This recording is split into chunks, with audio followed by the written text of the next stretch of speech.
La TVCRA est au cœur des préoccupations des gens d'ici depuis plus de 45 ans. C'est donc un honneur pour moi de soutenir et de contribuer à l'essor de la télévision communautaire de la région des Appalaches. Bon visionnement.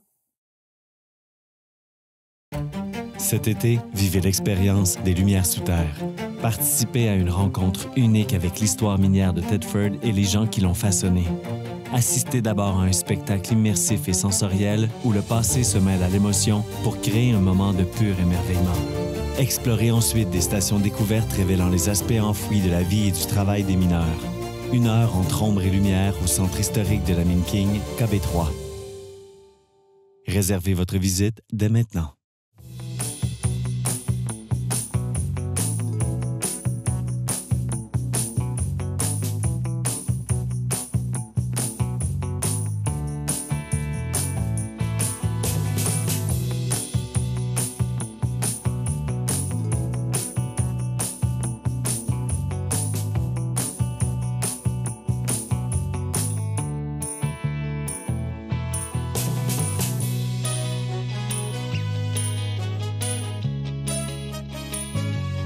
Madame, Monsieur, bienvenue à votre émission Appalaches en quelques mots. Il s'agit de la première édition de la nouvelle saison d'Appalaches en quelques mots. Cette émission vous parvient de nos nouveaux locaux situés au 228 de la rue Notre-Dame-Ouest à Thetford Mines. Pour les anciens résidents de Thetford, précisons que nous occupons les locaux occupés anciennement par le magasin de vêtements pour dames Georges Anteau. TVCRA est maintenant voisin de la station radiophonique FM 105.5. L'incendie suspect d'un véhicule survenu samedi vers 20h30 fait l'objet d'une enquête de la Sûreté du Québec.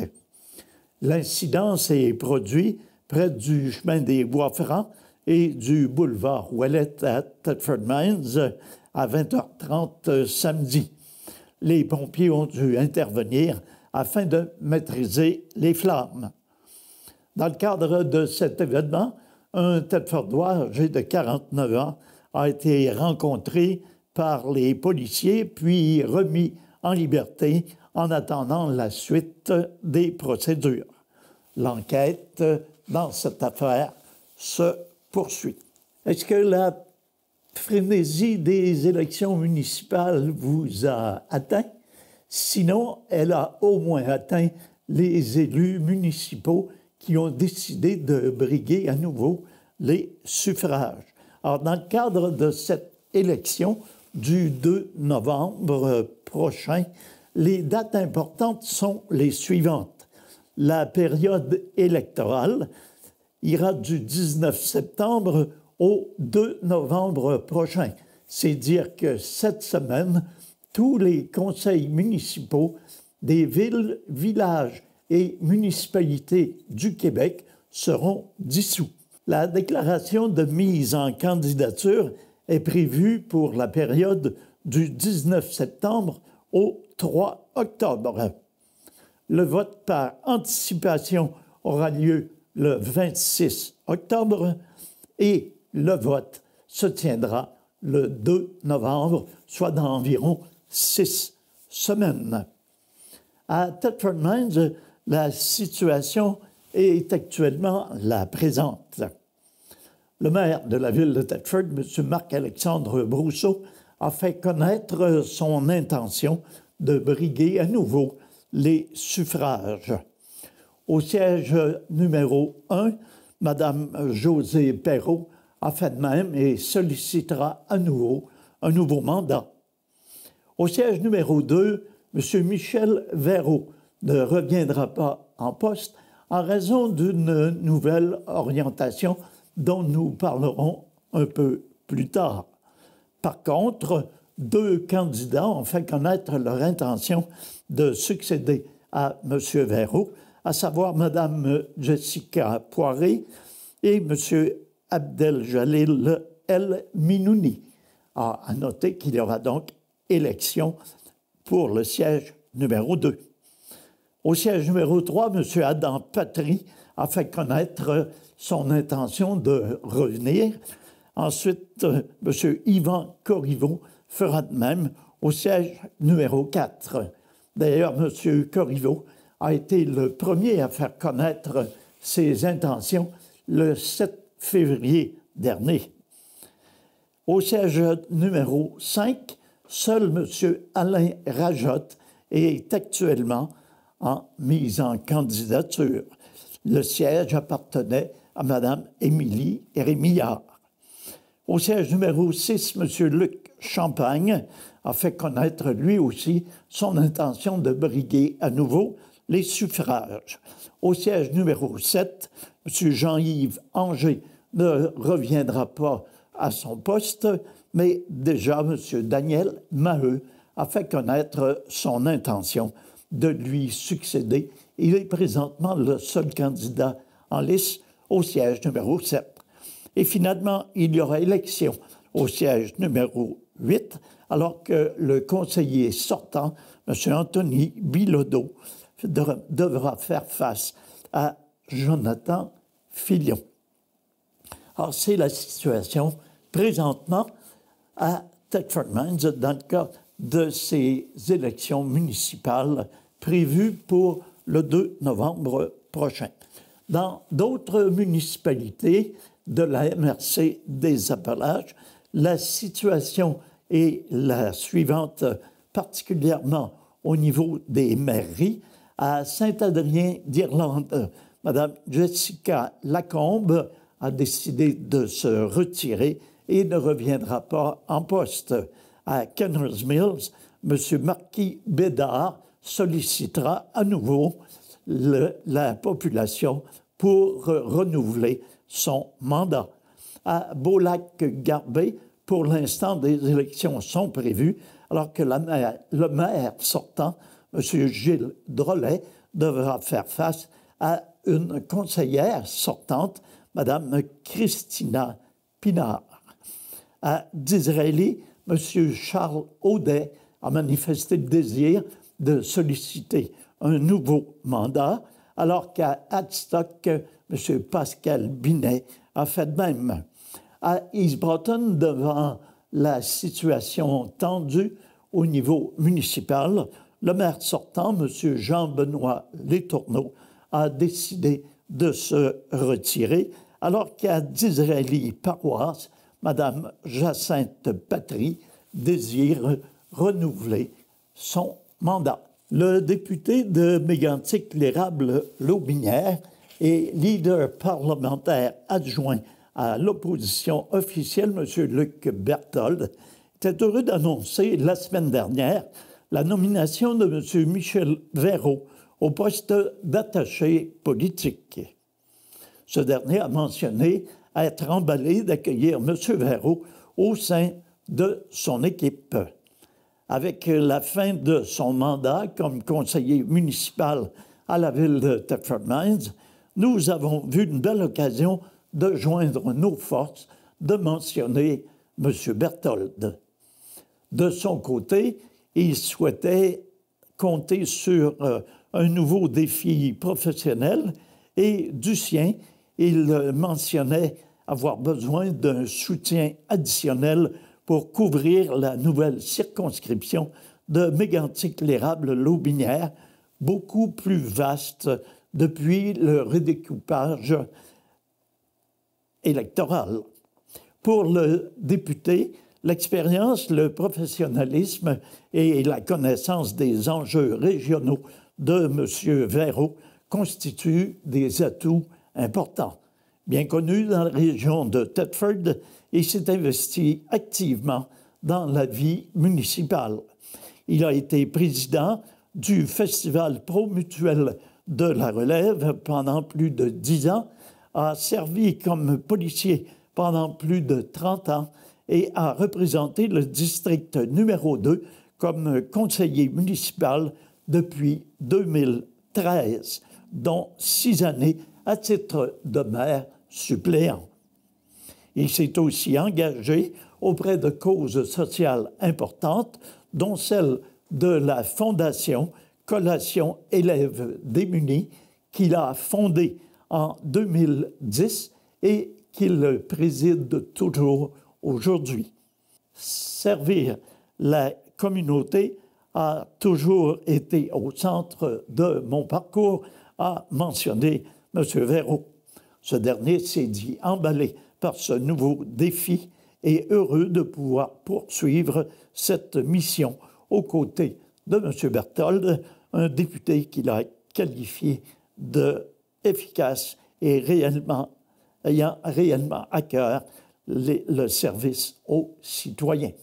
Il a mentionné avoir hâte d'aller à la rencontre des citoyens de la circonscription. M. Verreau entrera en poste au mois de novembre prochain, après les élections municipales. La MRC des Appalaches profite de la rentrée culturelle pour diffuser son répertoire culturel, la culture ensemble.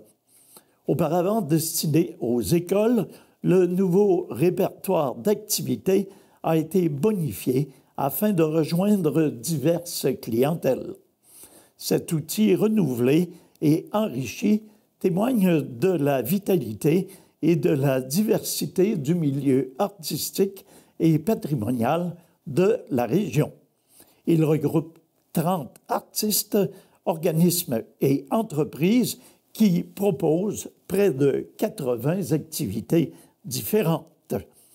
Le nouveau répertoire culturel peut servir autant aux écoles qu'aux municipalités, aux bibliothèques, aux centres de la petite enfance, aux services de garde, aux camps de jour, aux organismes communautaires et aux groupes d'aînés du territoire. Il contient des propositions d'activités culturelles et patrimoniales qui peuvent être à caractère pédagogique ou de nature récréative. Il peut s'agir d'une animation, d'un atelier, d'une conférence, d'une formation ou d'un spectacle. L'ensemble des secteurs culturels sont touchés, notamment l'histoire, le conte, le cirque, la musique, l'improvisation, les métiers d'art, les arts visuels et les arts médiatiques. Nous sommes fiers de lancer ce répertoire renouvelé qui reflète l'effervescence de notre milieu culturel, en facilitant l'accès à une offre riche et variée d'activités. Nous souhaitons rapprocher encore davantage nos citoyens de la culture, de souligner M. Marc-Alexandre Brousseau, préfet de la MRC des Appalaches et maire de la ville de Thetford Mines. Cette mesure s'inscrit dans le plan d'action 2025-2027 assorti à la nouvelle politique culturelle de la MRC des Appalaches adoptée en novembre dernier. Le répertoire est disponible sur le site Internet de la MRC des Appalaches à l'adresse www.mrcdesappalaches.ca sous l'onglet Planification, culture et patrimoine, politique culturelle. Il sera mis à jour chaque année. Du 15 septembre au 2 octobre, c'est-à-dire en ce début de semaine, la ville de Thetford Mines effectuera la collecte des gros déchets résidentiels. Comme par les années passées, le ramassage sera effectué par secteur selon l'horaire établi dans le calendrier des collectes 2025. Afin de conserver les rues propres et sécuritaires, les gros déchets doivent être déposés dans un délai maximal de 7 jours avant la journée prévue pour la collecte, respecter les limites du terrain et en aucun cas se retrouver sur la voie publique. Par ailleurs, le volume total permis par résidence ou unité de logement a été fixé à 10 mètres cubes. Il est important que les objets soient triés et que les branches d'arbres soient attachées en paquets. La pierre, le béton, le sable et la terre sont des matériaux acceptés seulement s'ils sont déposés dans des contenants ne pesant pas plus de 25 kilos, à savoir une cinquantaine de livres. Parmi les objets qui ne seront pas recueillis, notons les déchets domestiques dangereux comme les huiles usées, les restes de peinture, les détergents, les pneus, les batteries d'automobile. Ces résidus doivent être apportés directement à l'écocentre situé au 3626 du boulevard Frontenac-Est. Les tubes de plastique d'érablière ainsi que les amoncellements de déchets pêle-mêle seront également refusés. Les propriétaires d'érablières qui désirent se départir de leur tubulure peuvent communiquer avec la régie au 418 338 57 11. Voici le calendrier en bref de cette collecte. Le secteur de Black Lake du 15 au 18 septembre. Le secteur Rivière-Blanche et Mitchell le 19 septembre. Le secteur Thetford du 22 au 26 septembre. Le secteur Thetford Sud du 29 septembre et 1er octobre. Le secteur Robertsonville le 30 septembre et le secteur Thetford Sud pour la suite et Pontbriand le 2 octobre. L'information complète est disponible dans le calendrier des collectes 2025 et sur le site Internet de la ville de Thetford. L'attente est maintenant terminée. Les travaux liés à la construction du bassin de rétention des eaux pluviales tirent à leur fin et la ville de Thetford Mines est extrêmement fière d'inviter toute la population à découvrir le nouveau parc Saint-Noël qui a connu une véritable cure de rajeunissement. Le maire, M. Marc-Alexandre Brousseau, a mentionné que lorsque la construction du bassin a été annoncée, l'occasion était idéale pour repenser la configuration du site en vue d'offrir aux citoyens un lieu mieux adapté à leur réalité et surtout répondant davantage à leurs besoins. Les réflexions ont finalement mené à un projet d'aménagement structurant du parc Saint-Noël proposant l'amélioration des infrastructures existantes, la création de nouvelles installations de loisirs et la valorisation du potentiel naturel du site. Près de 2 ans après la confection des plans, les résultats sont particulièrement convaincants. Le terrain de baseball a été complètement réaménagé, l'espace pour les jeux de fer a été bonifié et plusieurs ajouts ont été effectués, notamment une table de tennis de table extérieure, des jeux de poche, une gloriette, des tables de pique-nique, des bancs de parc et un aménagement paysager favorisant la détente et la convivialité. Ces nouveautés viennent s'ajouter aux installations existantes, dont les jeux d'eau, les stations d'exercice et les modules de jeux pour enfants. La rivière, véritable richesse naturelle du site, a également été mise en valeur grâce à l'aménagement d'un sentier longeant ses rives.